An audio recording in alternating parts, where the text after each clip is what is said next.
বাড়িতে বানিয়েছিলাম মুচমুচিয়ে কুরকুরে আমুদে মাছের ফ্রাই।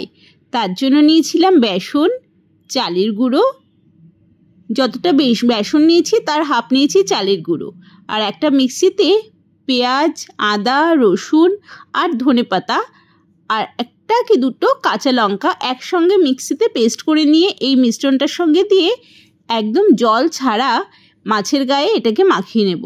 তার সঙ্গে দিয়েছিলাম অল্প অল্প লবণ, হলুদ আর একটু সরষের তেল দিয়ে মেখে নিয়ে একটা ফ্রাই প্যানে অল্প সরষের তেল গরম করে মুচমুচে করে মাছগুলো ভেজে নিয়েছিলাম। তবে গ্যাসের ফ্লেমটা একদম অল্প করে রেখেছিলাম, তা না হলে মাছগুলো সেদ্ধ হবে কি করে। এরকম গ্যাসের ফ্লেমটা একদম কমিয়ে দিয়ে মুচমুচে করে এই মাছগুলো ভেজে তুলে নিয়েছিলাম। সসের সঙ্গে গরম গরম বেশ ভালোই লাগছিল।